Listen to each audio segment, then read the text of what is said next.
Bem, na noite de hoje nós vamos conversar um pouquinho sobre o capítulo 23 do Evangelho segundo o Espiritismo, que fala da moral estranha.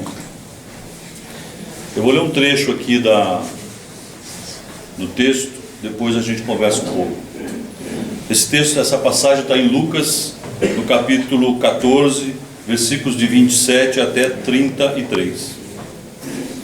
Como nas suas pegadas caminhasse grande massa de povo, Jesus, voltando-se, disse-lhes: se alguém vem a mim e não odeia o seu pai e a sua mãe, a sua mulher e a seus filhos, a seus irmãos e irmãs, mesmo a sua própria vida, não pode ser meu discípulo.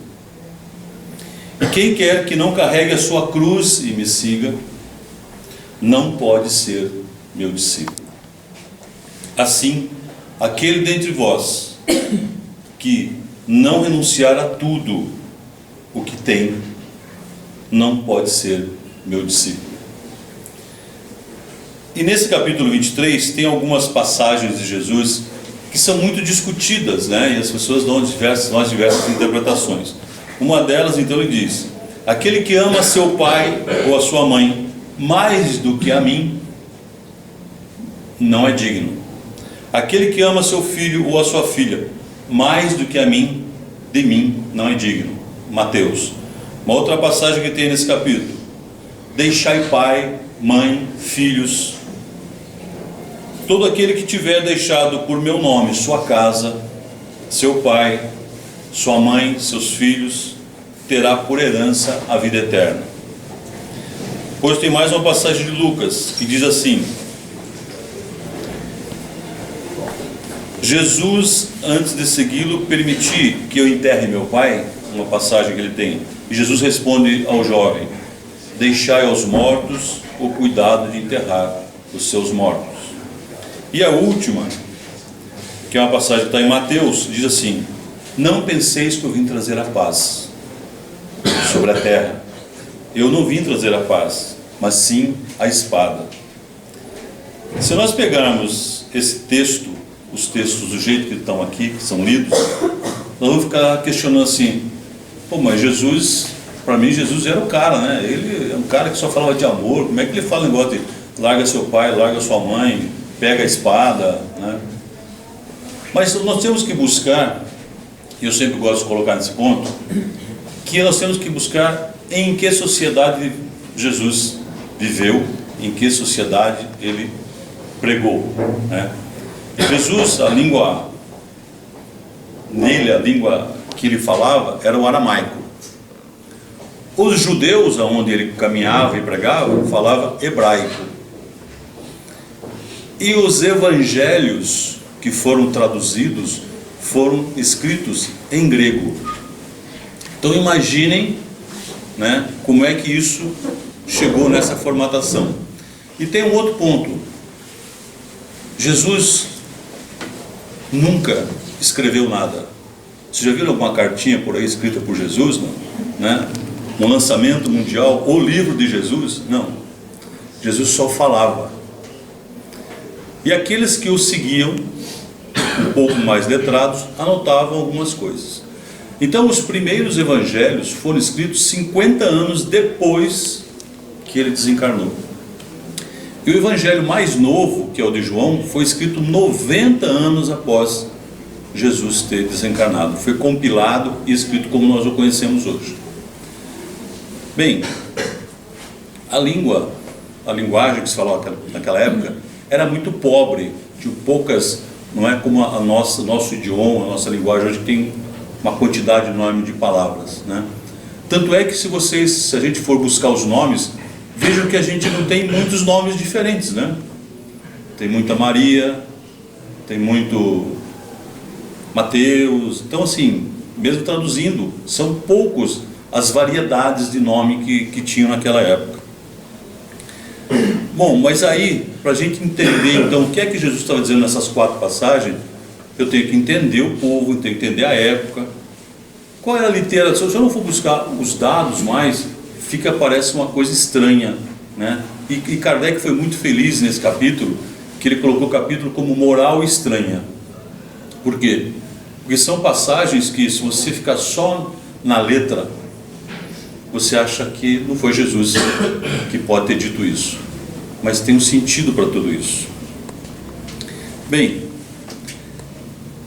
a palavra odiar, se a gente for buscar no grego, não tem o sentido que nós usamos hoje. A palavra odiar, em grego, significa amar menos. E no hebraico, eles sempre que queriam comparar duas coisas, eles usavam extremos, né? Lembra que Jesus trabalhava muito isso, era a época e como é que ele trabalhava. Ele dizia assim: os últimos serão os primeiros serão os últimos. Porque em hebraico, quando você coloca oposição, você dá gradação. Você, isso é mais do que isso, aquilo é mais do que isso.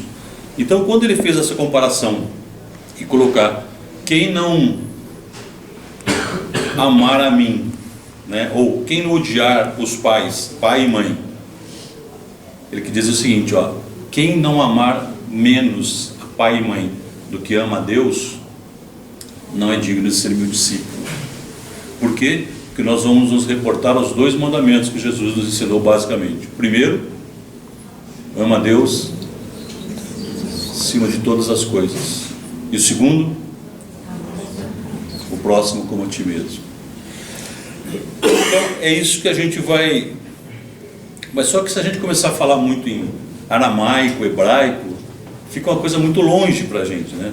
Vamos tentar trazer para a nossa realidade o que significa a interpretação do que as pessoas falam ao longo do tempo. Se alguém falasse assim, alguns anos atrás, alguns bastante, belo cravo apresentava a moça. Passado mais uns 30 anos, alguém poderia dizer, a moça tocava um instrumento. Se passasse mais uns 30 anos, mais próximo da nossa realidade, alguém podia dizer, a marca no rosto dela era causada por um cravo. Nós estamos no mesmo cravo, né? E se a gente for falar aí com os chefes de cozinha, né, Masterchef, essas coisas todas, o tempero que a moça trouxe era muito perfumado.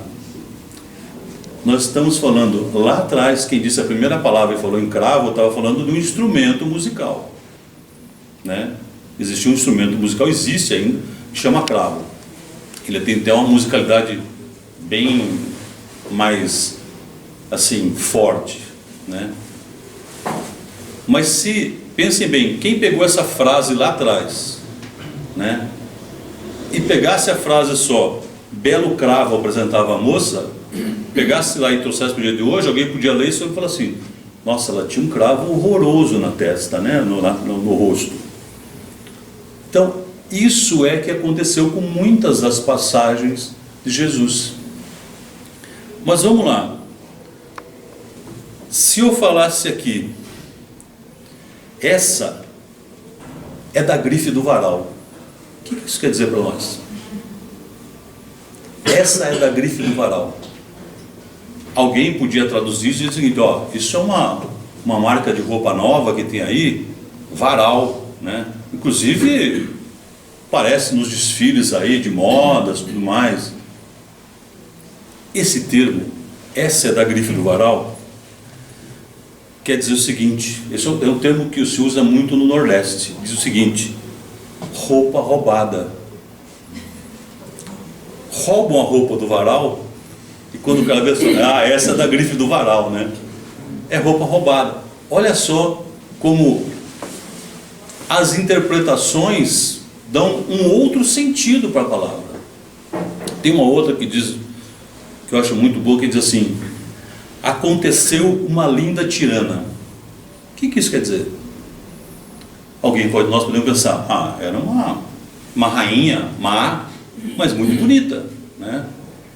E aí a gente pode ir buscando aí os mais diversos significados.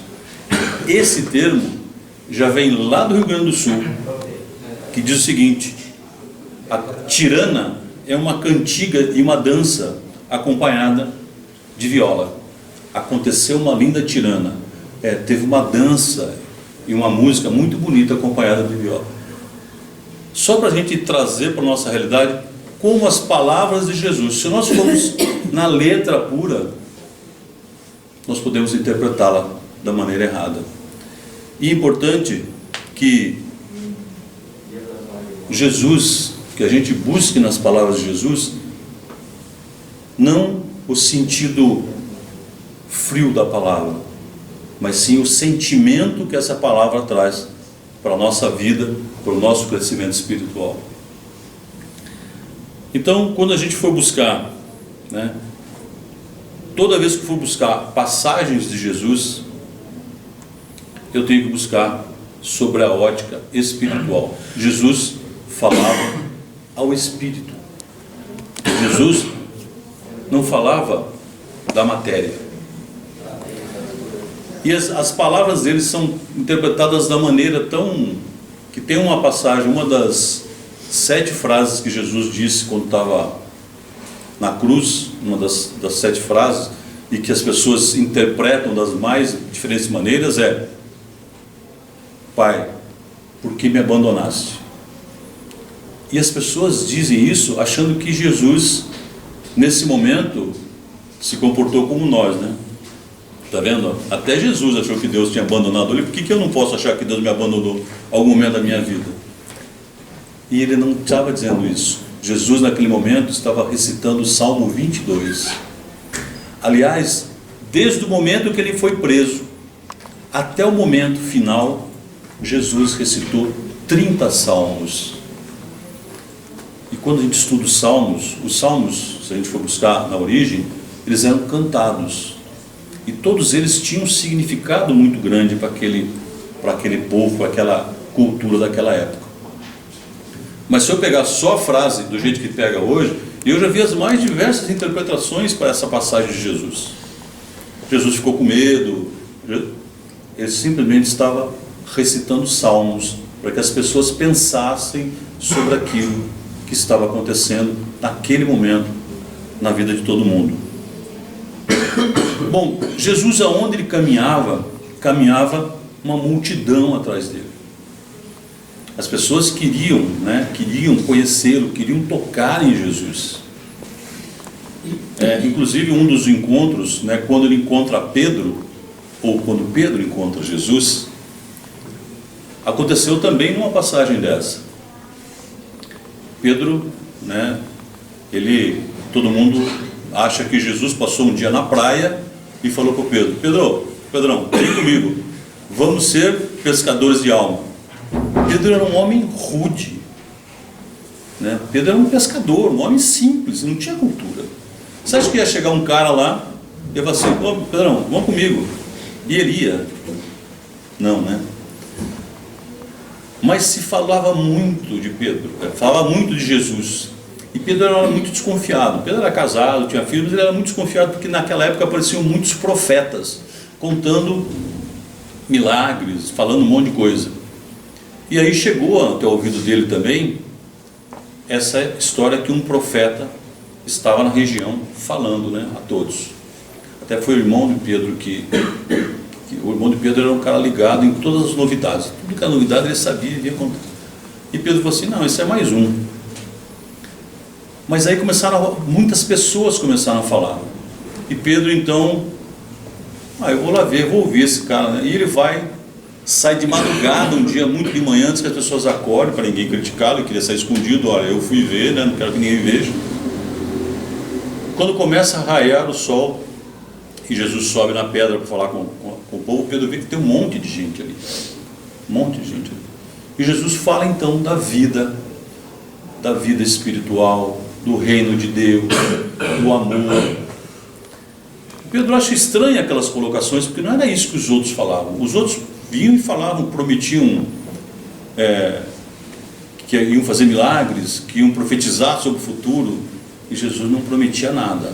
Ele contava para nós o que nós devíamos fazer para crescer.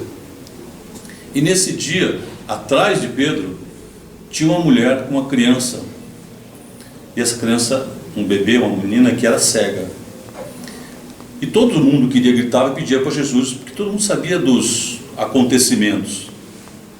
E a mulher quer, e Pedro está na frente dela, e a mulher chama Jesus, Jesus, Jesus. Aí Jesus pergunta para ele, o que você quer? Ela fala assim, gostaria que você curasse a minha filha. Jesus desce, mas a mulher está com aquele monte de gente. Pedro então pega a criança no colo, Jesus vem, toca nos olhos da menina, e a menina passa a ver. E a mãe arranca a menina dos braços de Pedro e sai correndo. Mas Jesus olha dentro dos olhos de Pedro, né? E diz a ele, nós nos conhecemos desde ontem. E quando ele sai, a túnica de Jesus toca nele, e Pedro fica ali parado. Todo mundo vai embora e Pedro fica ali parado. Jesus vai embora, todo mundo vai embora, ele ficou ali horas. Porque naquele momento ele tocava no espírito de Pedro, e ele sabia exatamente quem era aquele homem, assim como ele sabe quem somos nós, cada um de nós. Então, todas as vezes que nós ouvirmos ou lermos alguma coisa da passagem de Jesus, eu tenho que buscar assim, o que isso fala ao meu espírito, ao meu coração. Nenhum dos ensinamentos de Jesus tinha a ver com a materialidade. Bom, então Jesus caminhava, e muita gente caminhava atrás de Jesus, mas muita gente se escondia também, porque a perseguição aos cristãos era muito grande, né? E aí tinham alguns tipos de seguidores de Jesus naquela época. Se nós estivéssemos na época de Jesus, lá na Galileia, quem vai saber se não estava, né?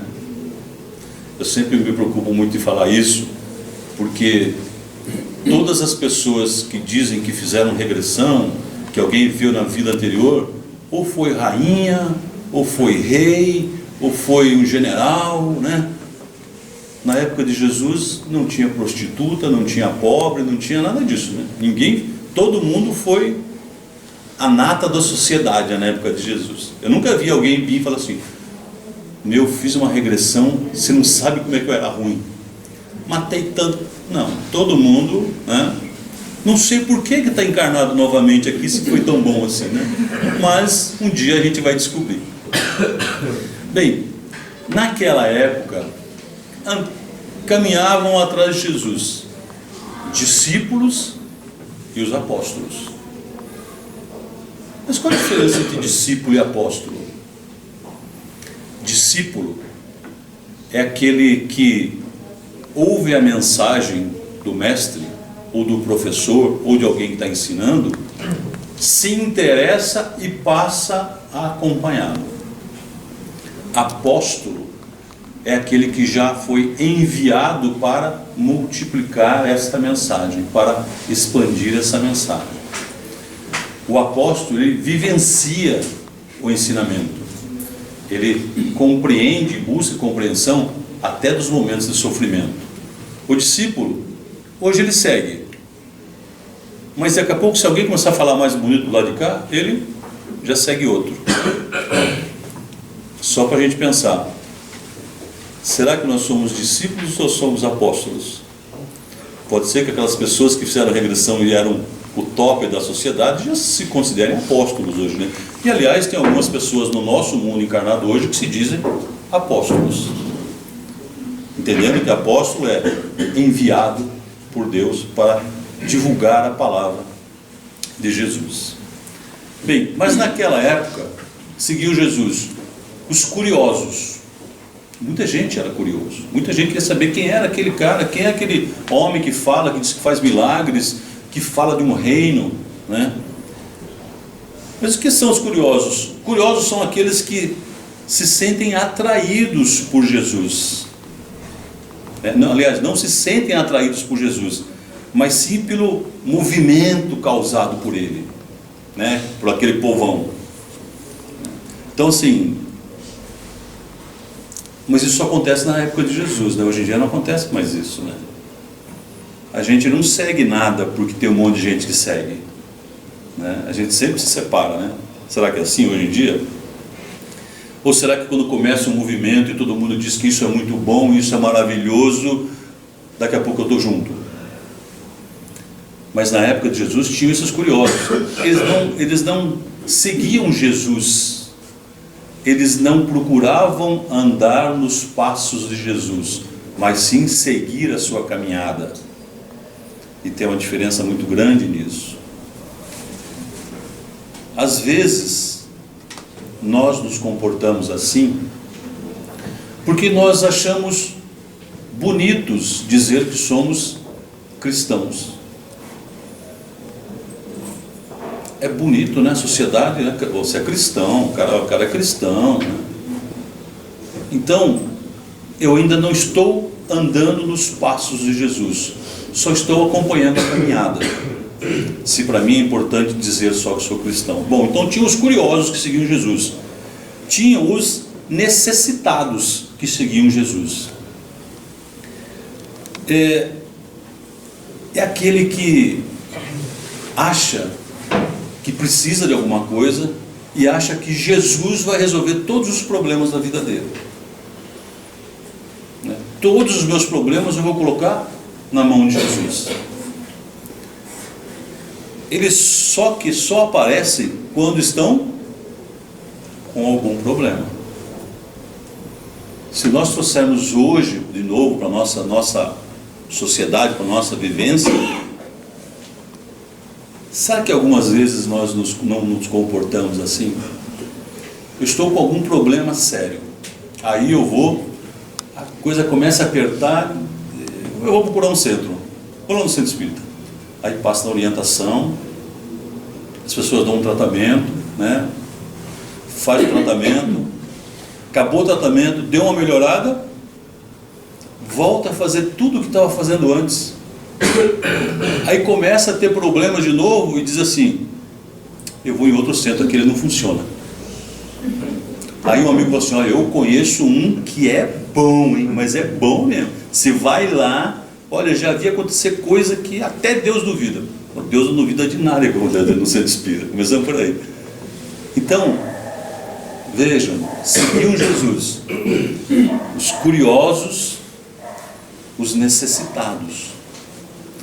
E os necessitados, a gente tem que entender o seguinte: que eu me apoio, eu busco em Jesus o apoio espiritual para passar, né, pelas minhas necessidades, pelas minhas dificuldades, mas eu tenho que fazer a minha parte, né?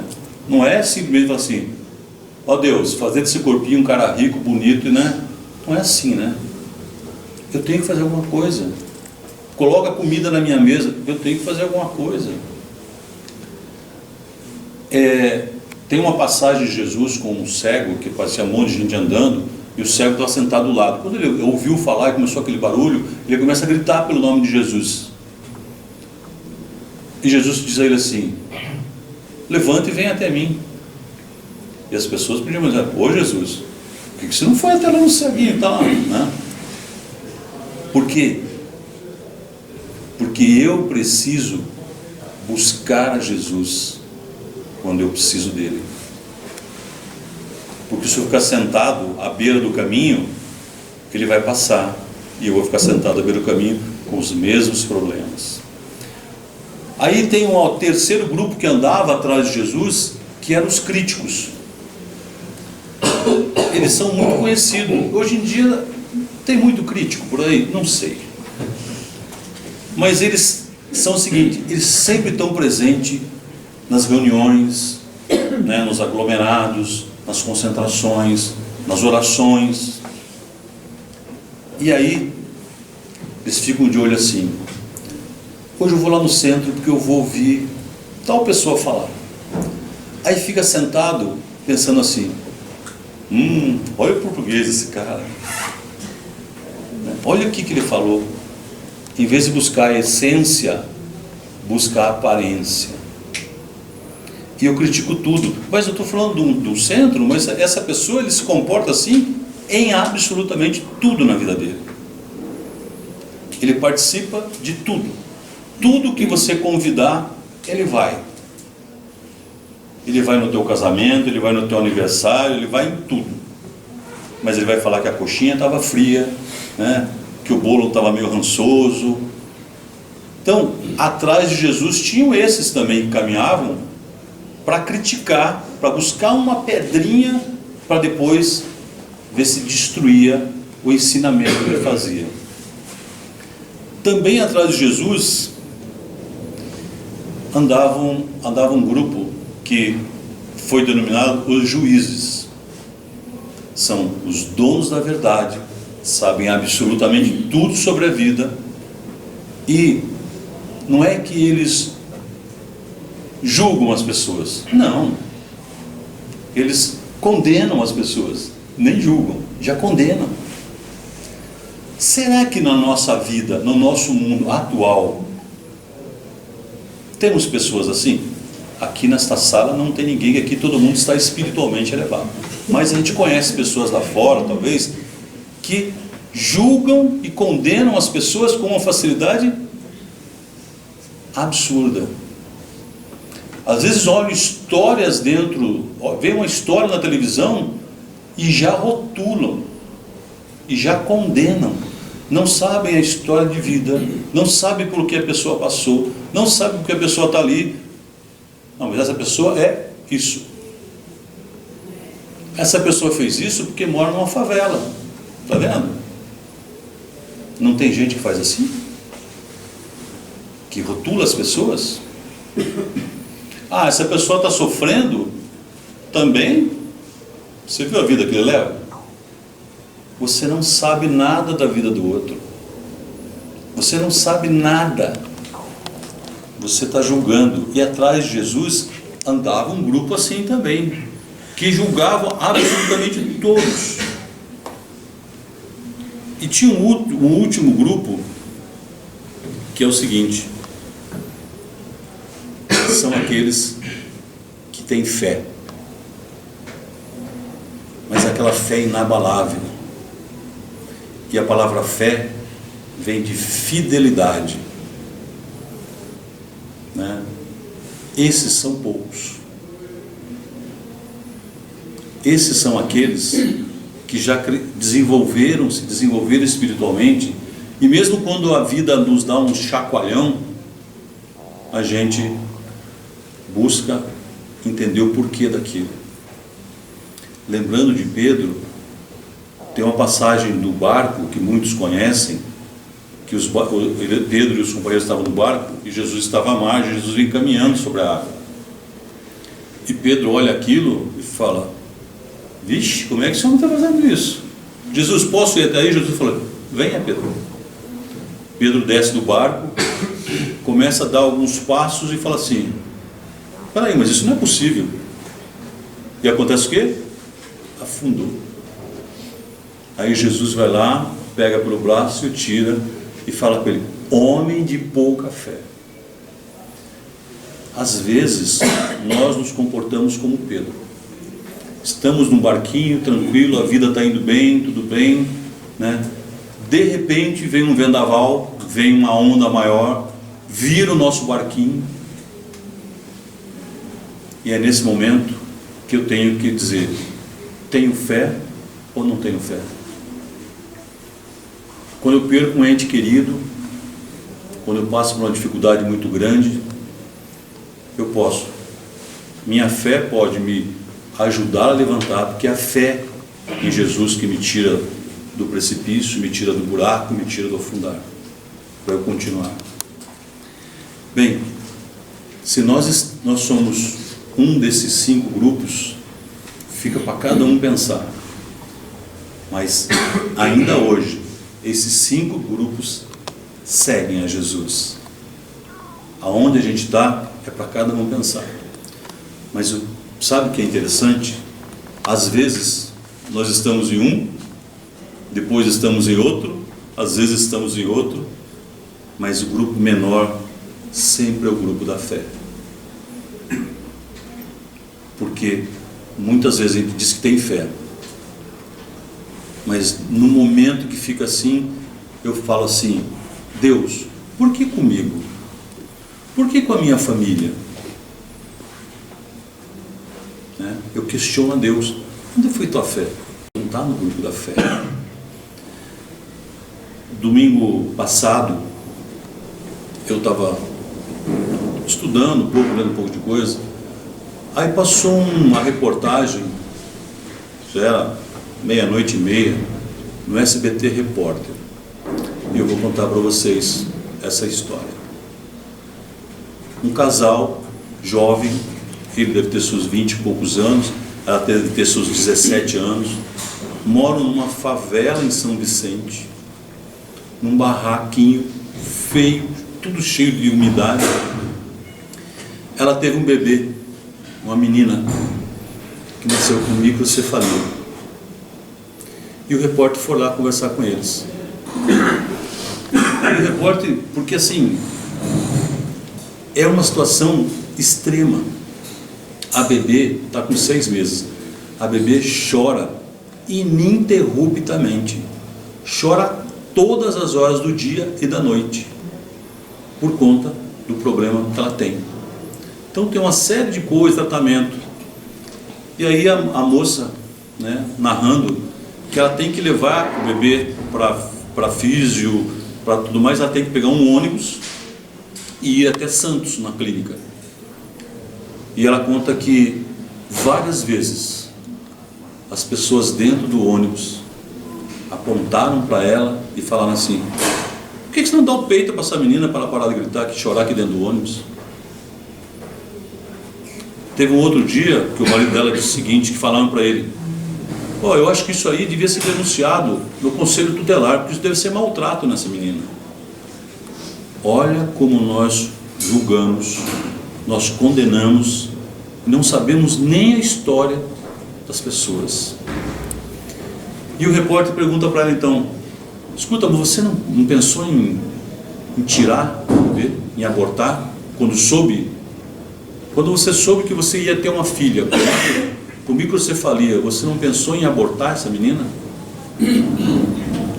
Ela falou assim: olha, muitas pessoas falaram para mim isso, mas em momento nenhum isso passou na minha cabeça. O que veio no meu sentimento é assim: se Deus colocou essa menina na minha vida, Ele tem um propósito para a minha vida. O marido é desempregado, vive de fazer bico, ela não pode trabalhar em nada, porque ela tem que cuidar da bebê o dia todo. A vida deles é de extrema pobreza, gente, extrema pobreza. E aí perguntaram para o menino, porque 20 anos, a menina 17 anos, menino. O repórter pergunta para ele o que mudou na vida deles com a chegada da bebê. Ele falou assim: todos os nossos amigos e parentes se afastaram. Ele falou assim: a minha mãe, todos se afastaram. Parece que eles têm medo que a gente dê o bebê para eles cuidarem. Nós só temos um amigo que vem sempre aqui. E o repórter pergunta para ele então: mas essa bebê que veio com toda essa deficiência, com esse problema, não atrapalhou o amor entre vocês? E ele diz assim: em momento nenhum. A ligação que existe entre nós hoje é muito mais forte, muito maior do que a gente tinha antes. Porque antes nós achávamos que tínhamos um ao outro. Hoje nós temos esse presente de Deus.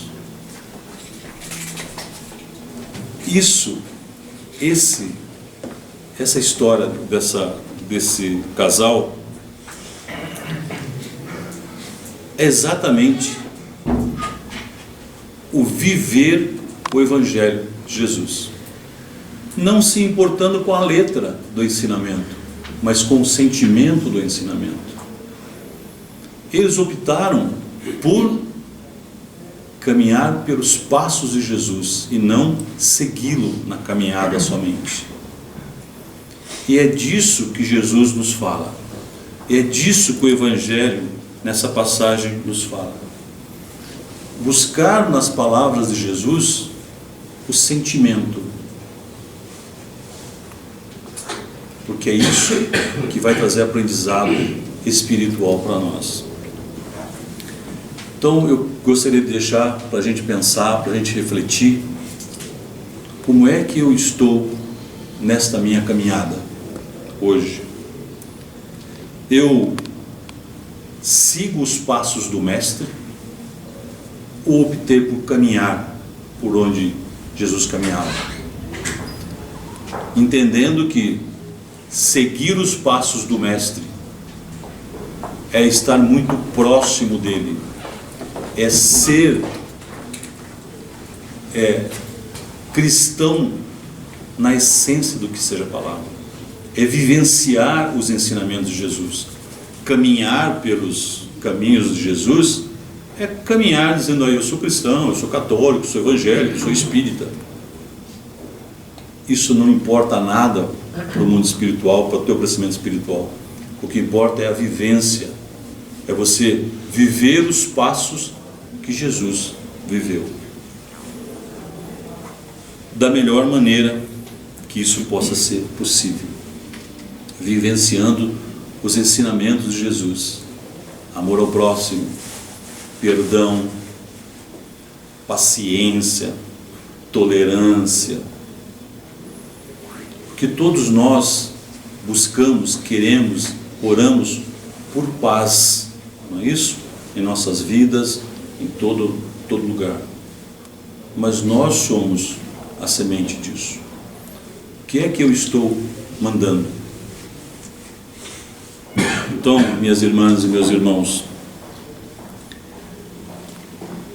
lá no comecinho, a passagem evangélica dizia o seguinte, eu vou voltar lá em Lucas: como nas suas pegadas caminhasse grande massa de povo, Jesus voltou e disse-lhes: eu não preciso caminhar na caminhada com uma massa do povo. Eu não preciso, para crescimento espiritual, caminhar olhando a caminhada de Jesus. Eu tenho que caminhar nos passos que Ele deu. E os passos do Mestre, no curto período que esteve conosco, foi de manifestar o sentimento, o amor mais puro. E aí, só para a gente pensar que sentido que tem os dois mandamentos. Amará, pois, ao Senhor teu Deus de todo o teu coração, de toda a tua alma e de todo o teu entendimento, de todas as suas forças. Esse é o primeiro mandamento. E o segundo, semelhante a este, é: amarás a teu próximo como a ti mesmo. Não há outro mandamento maior que estes. Pensemos nós nesta jornada, nessa caminhada, com as pessoas que nós convivemos, no nosso lar, né, com a família que nós estamos. Como é que eu estou praticando os ensinamentos de Jesus? Como é que eu estou dando os passos que Jesus deu aqui na terra? Eu peço a Deus e a Jesus que nos ajude, nos proteja, nos ilumine, para que a gente possa realmente buscar muito mais do que a palavra, buscar o sentimento do Evangelho do Mestre para a nossa jornada, que a gente possa sair daqui melhor que quando chegou. Que assim seja, graças a Deus.